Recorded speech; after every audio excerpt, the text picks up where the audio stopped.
దశ ఈరోజు అందరి ఆమోదంతో శాసనసభ డిప్యూటీ స్పీకర్గా ఎన్నికైన మీకు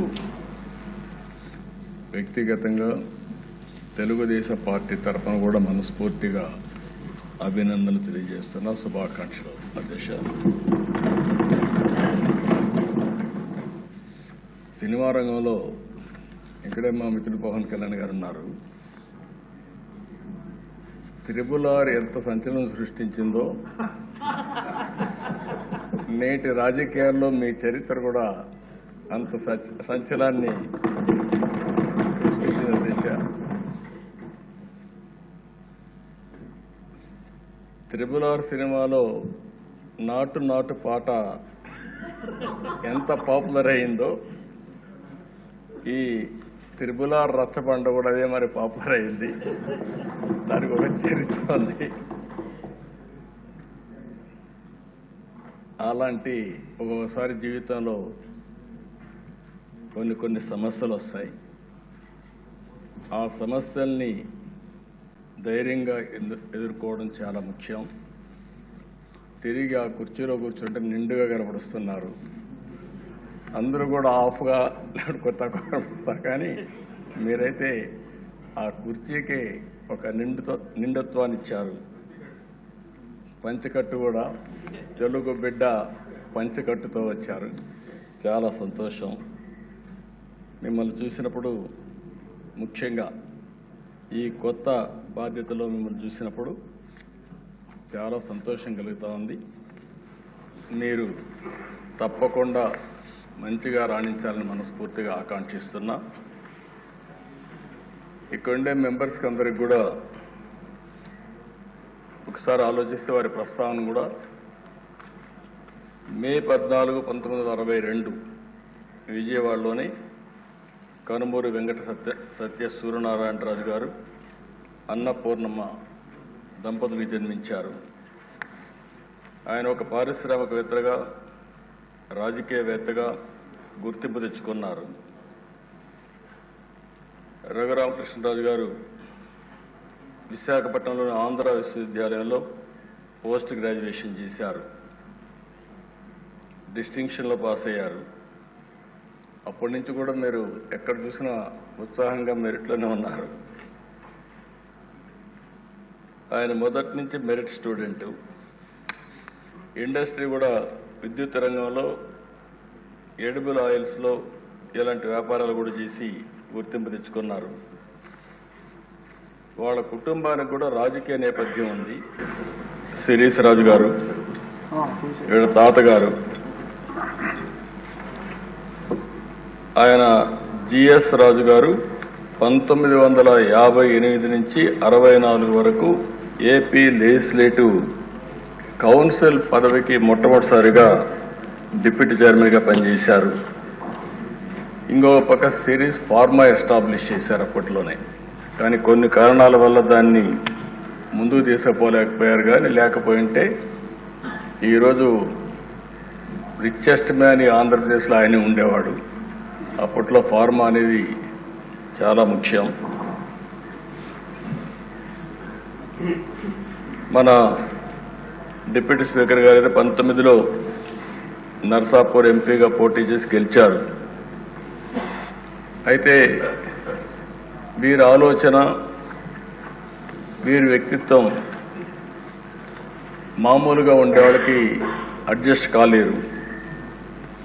ఏదున్నా సరే ఫ్రాంక్గా మాట్లాడతాడు. మనసులో కల్మషం ఉండదు. ముందు వెనుక చూడకుండా మాట్లాడుతూ ఉంటారు. ఎందుకంటే ఓసారి ఫ్రాంక్గా ఉండేటప్పుడు కొన్ని సమస్యలు కూడా వస్తాయి. అయితే నేను చాలా రోజుల నుంచి వాటిని దగ్గరగా చూస్తున్నా. ఎక్కడన్నా తప్పులున్నప్పుడు కానీ, ఎక్కడన్నా ఇది ఉన్నప్పుడు కానీ, చెప్పాలనుకున్నప్పుడు కానీ కొండ బద్దలు కొట్టి చెప్పడం వారి మనస్తత్వం. ఓసారి అలాంటి మనస్తత్వమే కొన్ని ఇబ్బందులకు గురి చేస్తుంది. అలాంటి ఇబ్బందుల్లోనే వారు ఎంత టార్చర్ అనుభవించారో ఒక ఉదాహరణ మాత్రం. ఆయన మీరు చూస్తే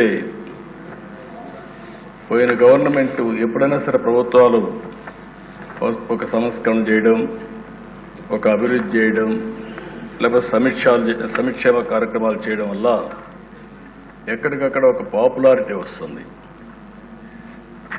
కానీ పోయిన ప్రభుత్వం ఒక టెర్రరిజం, గవర్నమెంటే ఒక టెర్రరిజాన్ని స్పాన్సర్ చేయడం అనేది చాలా దగ్గర జరగదు. ఏ కొద్ది ఉదాహరణలు మాత్రం మనకు ఉంటాయి.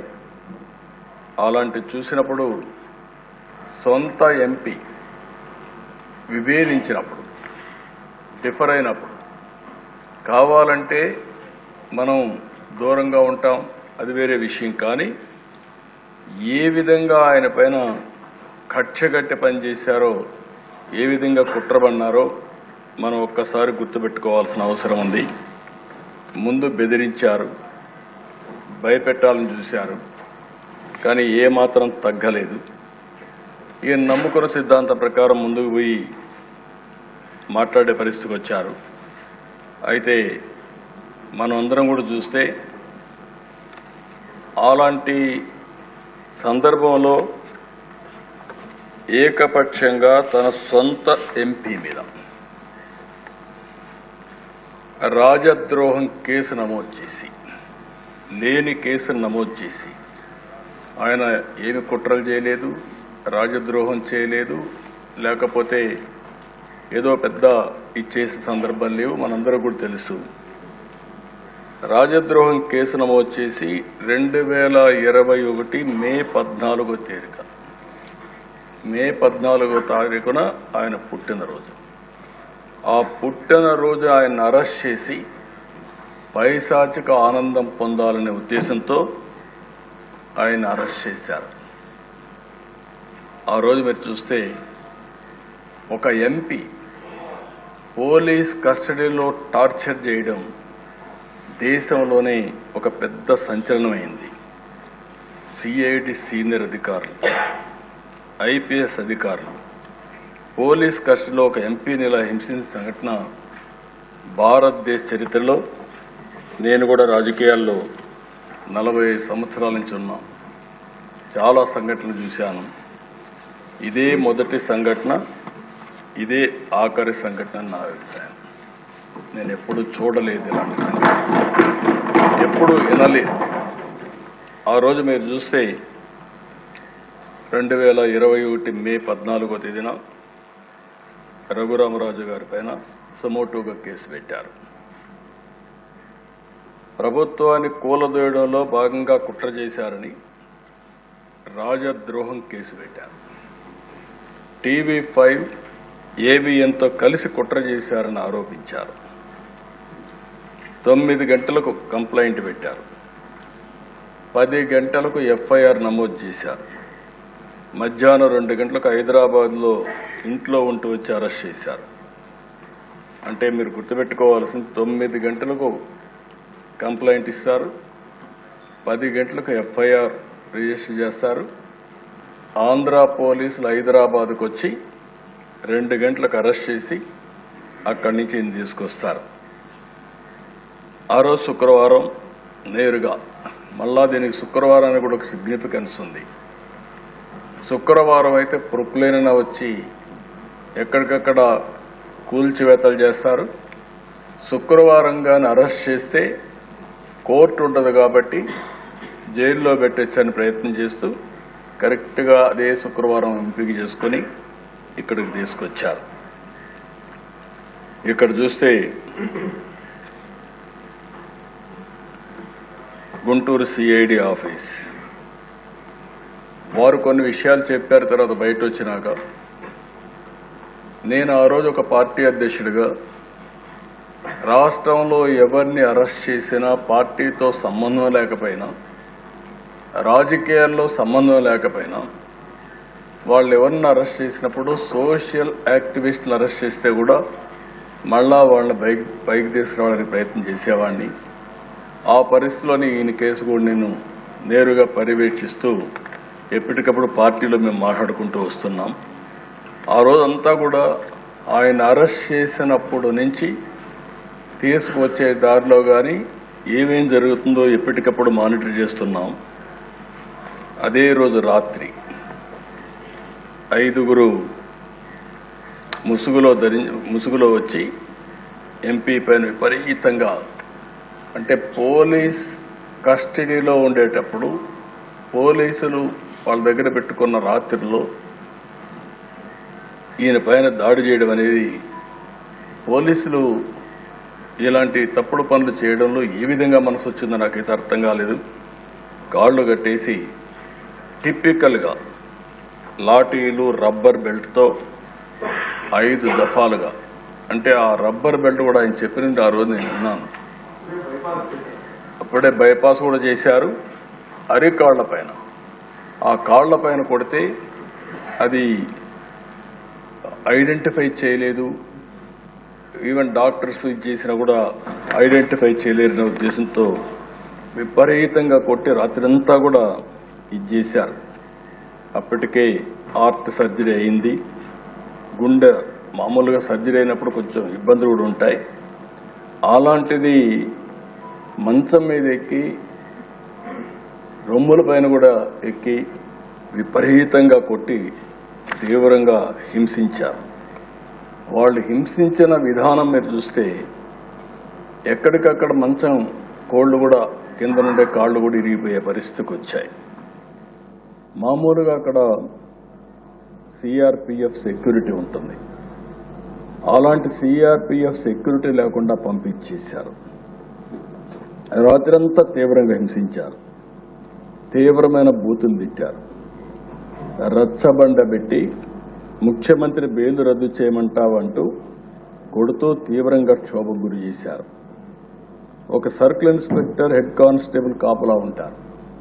ఇద్దరిని బయట పంపించి అదే సమయంలో ముసుగులు వేసుకుని వాళ్ళు వచ్చి, నేను అడిగాను ఆ రోజు కూడా వారిని అడిగాను, వారిని గుర్తుపెట్టగలుగుతారా అంటే గుర్తుపెట్టడానికి వాయిస్ చూస్తే ఏమైనా చెప్పగలుగుతానేమో, కానీ ఎక్కడైతే ముసుగు వేసుకొని వచ్చారు, ముసుగు వేసుకొని వచ్చేసి ఇవన్నీ వెళ్ళిపోయారని చెప్పారు. ఆ రోజు రాత్రంతా కూడా మేము కూడా జాగారం చేసే పరిస్థితికి వచ్చాం. మొదటి రోజు సాయంత్రం వరకు ఉదయం తీసుకురాలేదు, కోర్టులో ప్రొడ్యూస్ చేయలేదు. ఎందుకు ప్రొడ్యూస్ చేయలేదని మేము వాకప్ చేస్తామంటే ఇప్పుడు వస్తారు అప్పుడు వస్తారని చెప్పి కాలయాపన చేశారు. సాయంత్రం వరకు డిలే చేశారు. అంటే రాత్రంతా హింసించారు కాబట్టి ఐడెంటిఫై చేయకుండా ఈ నడవలు కూడా నడవలేని పరిస్థితిలో ఉంటే కొంత సమయం ఇస్తే నడుస్తాడనే ఉద్దేశంతో ఆ రోజు 5 గంటలకు గుంటూరు కోర్టులో హాజరుపరిచారు. అప్పటికే మేము చూస్తున్నాం, టీవీలో వస్తూ ఉంటే అవి కూడా వాచ్ చేస్తున్నాం. మనిషి కుంటుకుంటూ నడుస్తున్నాడు, అంటే ఏదో జరిగింది అనేది వాచ్ చేసుకుంటూ ఉన్నాం. అక్కడి నుంచి ఎప్పటికప్పుడు మేము ఏం చేయాలనో లాయర్స్తో ఎవరితో మాట్లాడుకుంటూ వచ్చాం. మళ్ళీ వాళ్ళు చెప్పింది, వారే వచ్చి చెప్పింది, కస్టడీలో కొట్టిన విషయం కోర్టులో చెప్తే ఈ రాత్రికి మళ్ళీ మా కస్టడీకి వస్తావు, అక్కడ చంపేస్తామని బెదిరించారు. ఈ విషయాన్ని చూసినప్పుడు ఈ రాష్ట్రంలో కూడా ఇవన్నీ జరుగుతాయా అనే ఆశ్చర్యం కలుగుతుంది. అయితే మేజిస్ట్రేట్ దగ్గరికి వచ్చిన తర్వాత ధైర్యం చేశాడు, ఆ కాళ్ళు చూపించాడు. ఆ కాళ్ళు అవన్నీ కొట్టినట్టు చూపిస్తే అప్పుడు ఆ మేజిస్ట్రేట్ నేరుగా ఇతన్ని ప్రభుత్వ ప్రైవేట్ 2 హాస్పిటల్కి పంపించండి, ఎగ్జామిన్ చేయించండి, ఎగ్జామిన్ చెప్పి చేసిన తర్వాత సర్టిఫికెట్స్ ఇవ్వమని చెప్పి పంపిస్తే వాస్తవాలు తెలుస్తాయనే ఉద్దేశంతో ఆయన్ని ప్రభుత్వ ఆసుపత్రికి మాత్రం తీసుకుపోయి ప్రైవేట్ హాస్పిటల్కి తీసుకుపోకుండా అక్కడ కూడా రిపోర్ట్ని తారుమారు చేపించి బెదిరించి ఆయన రిపోర్ట్ తెప్పించారు. ఆ రిపోర్ట్ వస్తానే 16వ తారీఖున జైలుకు పంపించారు. ఇదే సమయంలో సమాంతరంగా హైకోర్టులో కూడా ఈ కేసు జరుగుతూ ఉంది. అంటే మేజిస్ట్రేట్ కోర్టులో కేసు ఉంది, హైకోర్టులో కేసు ఉంది. హైకోర్టులో కూడా ఏమాత్రం కూడా కోఆపరేట్ చేయకుండా వీళ్ళు ఇచ్చేస్తే మధ్యాహ్నం 12 గంటలకి కోర్టు సమావేశమైంది. రఘురామకృష్ణరాజు యొక్క రిపోర్ట్ ఇవ్వమని కోర్టు అడిగింది, కానీ వాళ్ళు రిపోర్ట్ ఇవ్వలేదు. మధ్యాహ్నం ఇవ్వాల్సిన రిపోర్టు సాయంత్రం 6 గంటలకు ఇచ్చారు. దీంతో హైకోర్టు కూడా ఆగ్రహం వ్యక్తం చేస్తూ రఘురామకృష్ణరాజు గారు స్వయంగా తీసుకురండి హైకోర్టుకి అని చెప్పారు. ఆయన ఇప్పటికే జైల్లో ఉన్నాడు, ఇప్పుడు మేము తీసుకురాలేమని మొరాయించారు. మరుసటి రోజు 17వ తారీఖు హైకోర్టులో విచారణ జరిగింది. ఇది ఉన్నప్పుడు వారి అడ్వకేటు వారితో కూడా మేము కూడా మాట్లాడి సుప్రీంకోర్టులో వెకేషన్ బెంచ్లో కేసు వేశారు. సుప్రీంకోర్టు ఇమ్మీడియట్గా ఈయన్ని హైదరాబాద్లో మిలిటరీ హాస్పిటల్, ఇక్కడ ఉండే హాస్పిటల్ పైన నమ్మకం లేక ఇక్కడ హాస్పిటల్లో మళ్ళా తారుమారు చేస్తారు, బెదిరిస్తారు, రిపోర్ట్లు ఇవ్వరనే ఉద్దేశంతో హైదరాబాద్లో మిలిటరీ హాస్పిటల్కి రెఫర్ చేశారు. అప్పుడు కూడా మొరాయించారు. ఏదైతే ఆయన్ని ఇమ్మీడియట్గా తరలించాల్సింది పోయి తరలించకపోతే సుప్రీంకోర్టు చాలా స్పష్టంగా తెలంగాణ హైకోర్టు చీఫ్ జస్టిస్ నియమించిన న్యాయాధికారి సమక్షంలో పరీక్ష నిర్వహించి మంగళవారం నాటికి సుప్రీంకోర్టుకు రిపోర్ట్ ఇమ్మని చెప్పి ఆదేశాలు ఇచ్చారు. అందువల్ల సోమవారం సాయంత్రం 5 గంటలకు ఇక్కడి నుంచి జైల్లో నుంచి తీసుకుపోయి హైదరాబాద్లో సికింద్రాబాద్ మిలిటరీ హాస్పిటల్లో చేర్చారు. అక్కడ కూడా మేము వాచ్ చేస్తున్నాం. అక్కడ కూడా ఆ రోజు ఒక అధికారి పనిచేస్తూ అక్కడికి వెళ్ళి అక్కడ కూడా మ్యానిపులేట్ చేయాలని ప్రయత్నం చేశారు. అది కూడా మేము పేపర్ ద్వారా మళ్ళా ఎక్కడికక్కడ లీక్ చేసి ప్రెషర్ పెట్టే ప్రయత్నం చేశాం. సభ్యతగా ఉండదని ఆ వ్యక్తి పేరుని చెప్పడం లేదు, కానీ ఆ వ్యక్తిని తీసుకొచ్చి ఎక్కడికక్కడ ఒక పవిత్రమైన దేవాలయంలో అధికారిగా పెట్టుకుని ఎలాంటి లాబీలు చేయించే పరిస్థితికి వచ్చారు. అంటే ఎంత దుర్మార్గంగా ప్రవర్తించారో అంత దుర్మార్గంగా ప్రయత్నించే పరిస్థితికి వచ్చారు. అయితే అవన్నీ చూసిన తర్వాత నెక్స్ట్ డే 3 రోజుల వరకు ఆయన ట్రీట్మెంట్ ఇచ్చిన తర్వాత సుప్రీంకోర్టు బెయిల్ ఇచ్చే పరిస్థితికి వచ్చింది. ఇది మనందరం ఒక్కసారి ఆలోచించినప్పుడు ఇక్కడతో ఆగలేదు కక్ష. నర్సాపూర్ లోక్సభ పరిధిలో పేద అమిరం గ్రామంలో అల్లూరి సీతారామరాజు విగ్రహావిష్కరణ జరిగింది. సాక్షాత్తు ప్రధానమంత్రి గారు ఆ ఫంక్షన్కి వచ్చారు. ఈయన స్థానిక ఎంపీగా ఉండి ఈయన ఇంటికి కూడా పక్కనే 500 మీటర్లు ఉంటుంది విగ్రహావిష్కరణ. అందుకని ఈయన కూడా వెళ్ళాలని చెప్పి ప్రయత్నం చేసి హైదరాబాద్ నుంచి రావడానికి ప్రయత్నం చేశాడు. కానీ ప్రయత్నం చేసి పర్లేదు వెళ్ళాలి అనే ఉద్దేశంతో నర్సాపూర్ ఎక్స్ప్రెస్లో టికెట్లు కూడా రిజర్వ్ చేసుకున్నాడు. బేగంపేటకు వచ్చిన తర్వాత దిగేశాడు. దిగి మళ్ళీ అందరికి మెసేజ్ ఇచ్చారు, మాకు కూడా మెసేజ్ వచ్చింది, నేను వెళ్ళడం లేదు, నేను వెళితే ఏదైతే సత్తెనపల్లి ఆ ప్రాంతం పిడుగురాళ్ళ సత్తెనపల్లిలో వాళ్ళు ఒక ప్లాన్ చేశారని తెలిసింది. అవసరమైతే భోగిని తగలబెట్టి చంపేయాలని చెప్పి ఆ వార్త తెలిసింది కాబట్టి నేను దిగేశాను, నేను పోవడం లేదని చెప్పి దిగేసి వచ్చే పరిస్థితికి వచ్చాడు. అంటే ఇవన్నీ చూస్తే ఇవి సాధ్యమా, ఇవి జరుగుతాయా అనిపిస్తుంది. కానీ వీరి విషయంలో ఇవన్నీ జరిగాయి. 5 సంవత్సరాలు ఎంపీగా ఎన్నికైన తర్వాత నియోజకవర్గానికి రాలేకపోతే కడాను రచ్చబండ పెట్టి ప్రజలకు జరిగిన విషయాలు జరిగినట్టు చెప్పి ప్రజల ఆదరణ పొందిన వ్యక్తి ఈ రఘురామకృష్ణరాజు. అందుకే త్రిబుల్-ఆర్ సినిమా ఎంత సంచలనమో ఈయన జీవితం కూడా అంతే సంచలనం. ఇంకొక విషయం కూడా మనం గుర్తుపెట్టుకోవాలి. మామూలు వ్యక్తి అయితే ఆ ధైర్యంగా ముందుకు వచ్చేవాడు కాదు.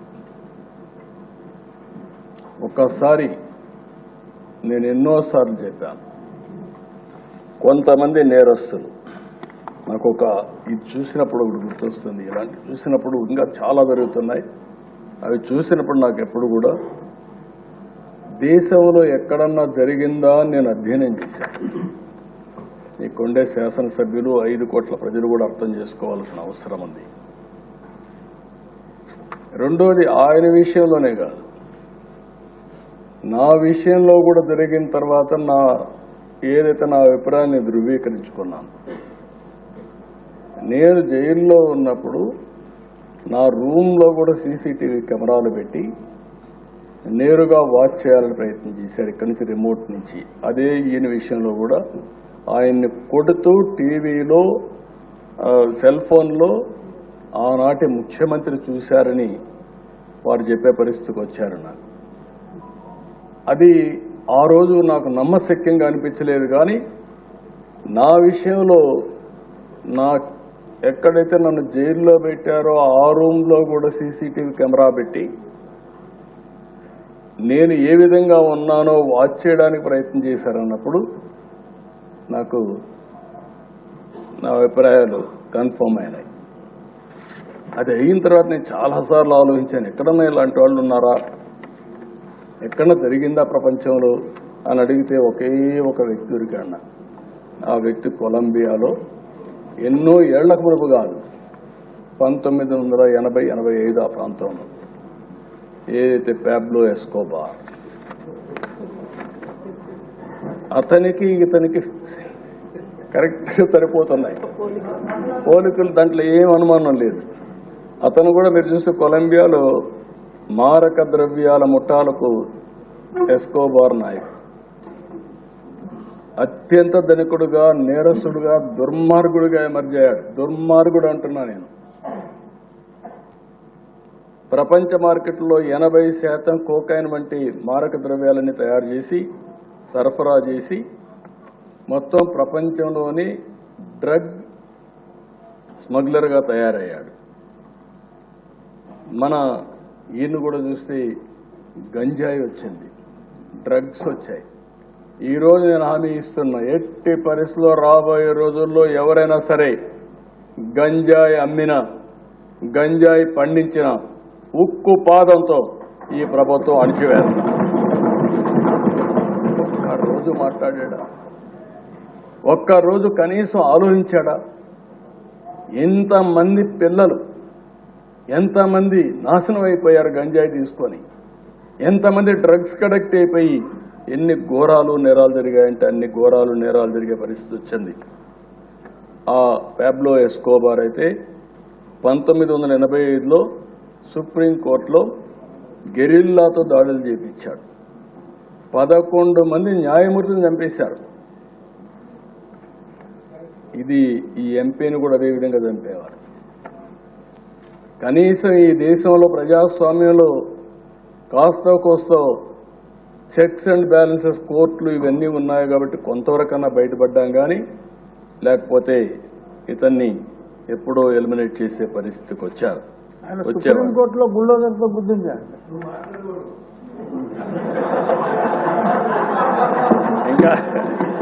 ఇంకా అలవాటు కాలేదు.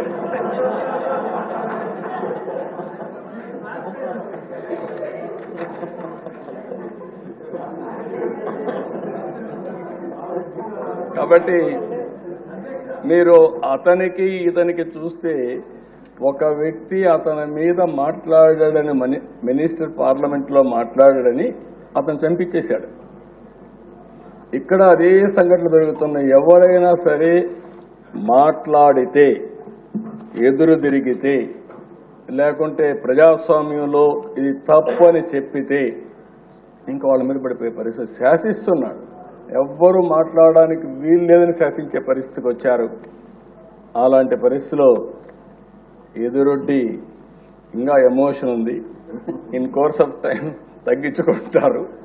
కానీ మళ్ళీ ఈరోజు ఒక పోరాటం చేసి పోరాట యోధుడిగా గెలిచి ఆ కుర్చీలో కూర్చున్న మిమ్మల్ని మరొకసారి మనస్ఫూర్తిగా అభినందిస్తున్నాను.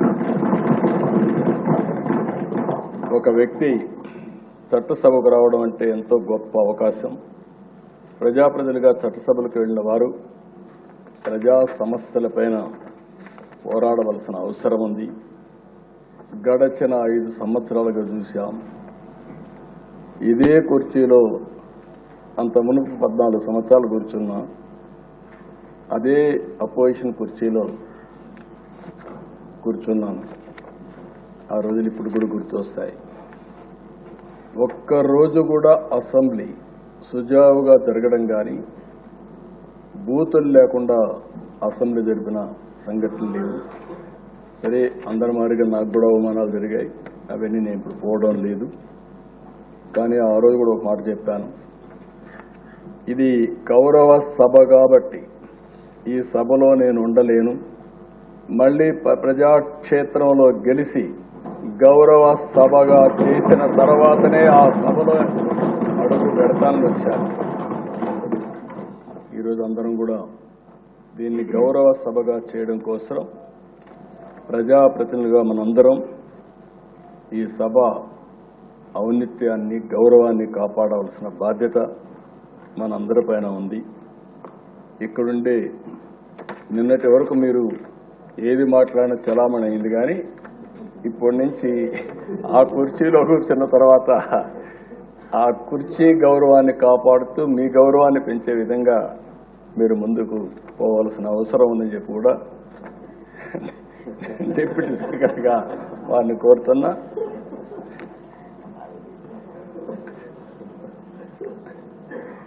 ఇంకొక పక్కన ఎప్పుడు కూడా మనందరం ఒకటి గుర్తుపెట్టుకోవాలి, ఇక్కడుండే వాళ్ళందరం చాలా మంది బాధితులు ఉన్నాం. ఇంత మునుపు స్పీకర్ గారు ఉన్నారు. స్పీకర్ గారు ఆ వయసులో ఉంటే ఆయన రాజకీయ అనుభవం కూడా అపారం. 83 నుంచి రాజకీయాల్లో ఉన్నారు. 7 సార్లు ఎమ్మెల్యే అయ్యాడు. అలాంటి వ్యక్తి మీద అటెంప్ట్ రేప్ కేసు పెట్టారు. అంటే ఏమన్నా నాకైతే అర్థం కావడం లేదు. ఇప్పుడు ఆయన అదే బ్యూటీ ఆఫ్ డెమోక్రసీ, ఆయన ఇప్పుడు స్పీకర్. అదే మాదిరిగా ఈయన్ని చంపేయాలనుకున్న ఆయన ఇప్పుడు deputy speaker. Can you imagine this? అందుకే ప్రజల్లో ప్రతి ఒక్క విషయాన్ని వాచ్ చేస్తారు. ప్రతి ఒక్క విషయాన్ని వాచ్ చేసి ఎప్పటికప్పుడు ఒక్కొక్కసారి బయట రాలేరేమో కానీ అవకాశం వచ్చినప్పుడు మాత్రం సరైన నిర్ణయం తీసుకుంటారని చెప్పి కూడా నేను మీకు తెలియజేస్తూ, అహంకారంతో వారికి కాల్చి వాత పెడతారంటారు చూడండి, అదే సరిగా జరిగింది. ఆ రోజు మాట్లాడినప్పుడు వై నాట్ 175 అంటే వై నాట్ 175 కాదు, నీకు ఇచ్చేది 11 అని చెప్పి 11 సీట్లతో గెలిపించారు. ఇంకొక పక్క ఇదే సీట్లో నేను చూశాను, మీ ప్రతిపక్ష స్థానాన్ని తీసేస్తామని చెప్పి హోదా తీసేస్తామని మాట్లాడారు. ఇప్పుడు ప్రజలు ప్రతిపక్ష హోదా కూడా ఇవ్వని పరిస్థితికి వచ్చారు. ఇంకొక పక్కన మనం గుర్తుపెట్టుకోవాల్సింది, ఇవన్నీ కూడా అహంకారం. అలాంటి అహంకారంతో ముందుకు పోతే ఇదే అవుతుంది. నా చరిత్రలో 2 సార్లే ప్రతిపక్ష హోదా అనేది నాయకులు ఇచ్చేది కాదు, ప్రజలు ఇచ్చేది. అంటే ప్రజలు ఓట్లు వేసినప్పుడు 10% సీట్లు గెలిస్తే ఆ గెలిచిన పార్టీకి ప్రతిపక్ష హోదా వస్తుంది. లేకపోతే మెజారిటీ మనం గెలిస్తే మనం ఇక్కడ అసెంబ్లీకి వస్తాం, మెజారిటీ ఉంటే గవర్నమెంట్ ఫామ్ చేస్తాం. అట్లా కాకుండా ప్రతిపక్ష హోదా కావాలి, ఇవ్వకపోతే నేను అసెంబ్లీకి రానని డిమాండ్ చేసే నాయకుడు నా చరిత్రలో ఎప్పుడు చూడలేదు. 45 స్వతంత్ర భారతదేశంలో ఎవరు అడుగుండరు.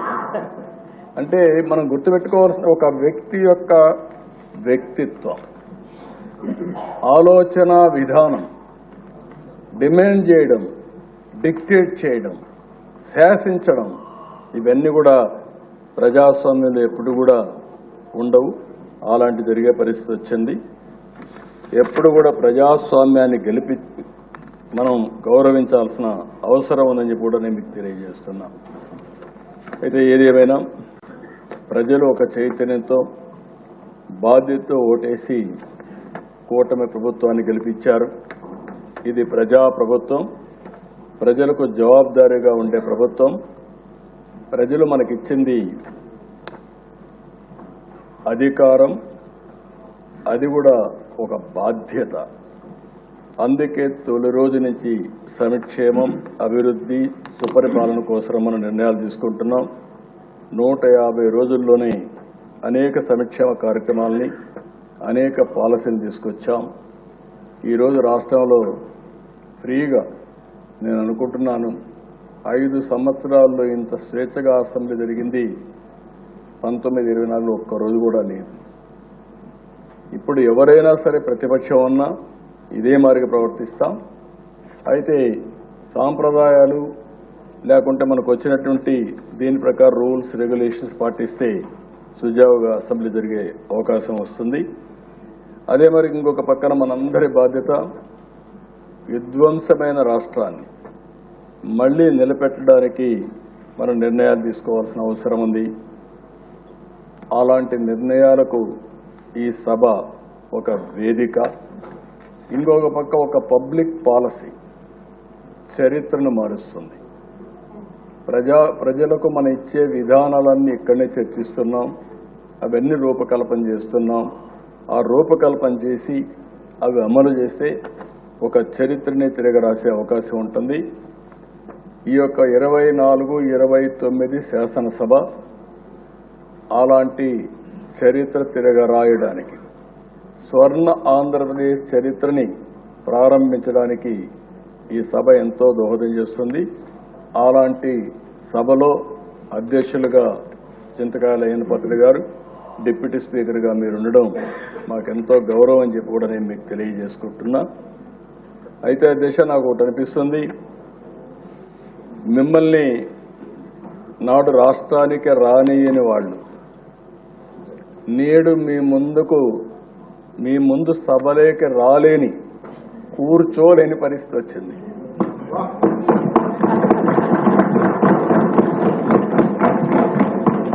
మిమ్మల్ని నాడు రాష్ట్రానికి రానియని వాళ్ళు నేడు మీ ముందు సభలోకి రాలేని, కూర్చోలేని పరిస్థితి వచ్చింది. ఇది దేవుడు రాసిన స్క్రిప్టే.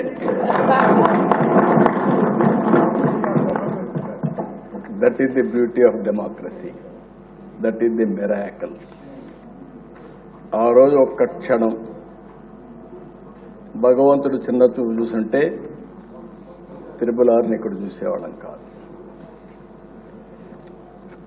కానీ భగవంతుడు డెస్టినీ గట్టిగా ఉన్నప్పుడు ఏది జరగదు. కానీ అదే సమయంలో ధైర్యంగా నిలబడ్డాడు కాబట్టి, ధైర్యంతో ముందుకు పోయాడు కాబట్టి మళ్ళీ ఇక్కడ రాగలిగాడు. ఏమాత్రం కొద్దిగా కూడా భయపడుంటే భయమే రఘురామకృష్ణరాజు గారు చంపేసేది. ఆ ధైర్యానికి, ధైర్య సాహసాలకు మారు పేరైనటువంటి రఘురామకృష్ణరాజు గారిని మనస్ఫూర్తిగా అభినందిస్తూ, అలాంటి వాళ్ళు మనందరికి కూడా, మీ అందరికి కూడా చాలా మంది యంగ్స్టర్స్ కి ఆదర్శం కావాల్సిన అవసరం ఉంది. అది కూడా మీరందరూ గుర్తుపెట్టుకోవాల్సి కోరుతూ, డిప్యూటీ స్పీకర్ గారు, మీరు ఆ పదవికి వన్నీ తెస్తారని, మన శాసనసభని ఒక సమున్నతమైన సభగా నిర్వహిస్తారని మనస్ఫూర్తిగా ఆశిస్తూ, మనస్ఫూర్తిగా మీకు అభినందన తెలియజేసుకుంటూ, మీ సాహసాన్ని గురించి, ధైర్యాల గురించి రాజీ పడాల్సిన అవసరం లేదు. అదే సమయంలో మళ్ళీ వస్తున్న ఆ కుర్చీ ఔన్నత్యాన్ని పెంచే విధంగా, సభని ముందుకు తీసేపోయే విధంగా మీరు అన్ని విధాలుగా ప్రవర్తించాల్సిందిగా, ప్రయత్నం చేయాల్సిందిగా కోరుకుంటూ, భగవంతుడు ఆ శక్తిని మీకు ఇవ్వాలని మనస్ఫూర్తిగా ఆకాంక్షిస్తూ, మీ ద్వారా భవిష్యత్తులో కూడా ఈ రాష్ట్రానికి అనేక మంచి కార్యక్రమాలు జరగాలని మనస్ఫూర్తిగా ఆకాంక్షిస్తూ మీ దగ్గర సెలవు తీసుకుంటున్నాను. Thank you.